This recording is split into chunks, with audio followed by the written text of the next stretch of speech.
สบายดีท่านผู้ชมเนาะคลิปนี้เขาก็มีเทคโนพ็อกเก็ตเนาะ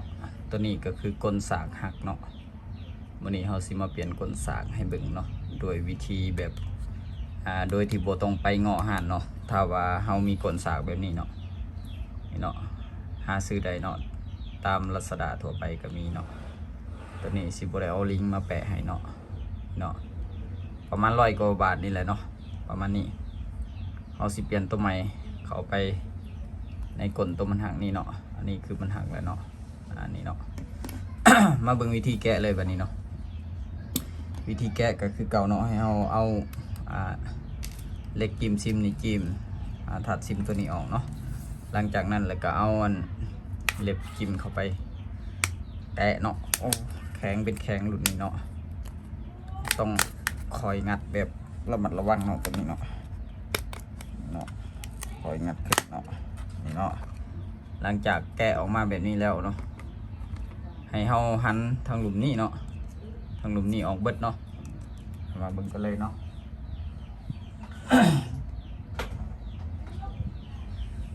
ตัวนี้ให้เฮาเริ่มไม้ออกเลยเนาะตัวนี้น่าจะเคยเปลี่ยนมาหลายเถื่อเลยเนาะตัวนี้เพราะเครื่องผ่านการซ่อมแล้วเนาะหันออกเลยเนาะหันออกเลยเนาะทางนอกอาจจะมีเสียงรบกวนแน่เนาะกับบ่เป็นหยังเนาะนิ่นๆพังเสียงเอาตัวนี้นี่เนาะสำหรับผู้ที่บ่อยากไปห่านเนาะซื้อมาเปลี่ยนเองได้เลยเนาะตัวนี้เนาะเพราะว่าตัวนี้มันจะบ่มีจอดก้อนดีดเนาะก้อนดีดจะบ่ได้จอดเนาะรุ่นนี้เนาะถ้าว่าตัวมีจอดก้อนดีดมันจะยุ่งยากเนาะตัวนี้คือหลังจากเขาแกะออกมาแบบนี้เขาก็งัดเอาตัวนี้ออกมาเลยเนาะงัดตัวนี้เรางัดขึ้นเนาะตัวนี้คือกันเนาะอันนี้คือสายสัญญาณเนาะงัดออกเนาะหลังจากนั้นให้วางตัวนี้ก่อนเนาะอันนี้คือตัวใหม่อันนี้คือตัวเก่าเนาะหลังจากนั้นให้เขาย้ายยางห้องนี่เนาะนี่มาใส่ตัวใหม่นี่เนาะยางห้องเนาะโอเคใส่ตัวใหม่ไปเลยเนาะตัวนี้ห้องไปเลยเนาะนี่เนาะหลังจากเขาใส่ยางห้องแล้วอันนี้คือตัวเก่าเนาะตัวเก่ามันจะเหี่ยนทางในเนาะอันนี้คือตัวใหม่เนาะนี่เนาะทิมไปเลยเนาะตัวเก่ามาใส่เลยบัดนี้เนาะใส่เขาก็งัดตัวใส่แพรสัญญาณเหนียวเนาะหลังจากนั้นก็วางลงเลยเนาะวางลงตามบล็อกมันนี่เลยเนาะ วางลงเลยเนาะวางลงในนี้หลังจากนั้นก็บีบใส่เนาะบีบสายแพรมันใส่นี่เนาะตัวซ็อกเก็ตกับตัวให้มันเข้าตัวนี้เนาะตัวนี้ต้องบีบให้มันลงหล่องเนาะบีบค่อยๆเนาะบีบแห้งบ่ได้เนาะเบิ่งจับจังหวะของมันเนาะตัวนี้มันจะลงหล่องยากเน้นจักหน่อยหนึ่งเนาะเพราะมันเป็นหล่องลงแล้วมันจะแน่นเลยเนาะตัวนี้เนาะนี่เนาะนี่หลังจากนั้นก็บีบลงนี่เนาะ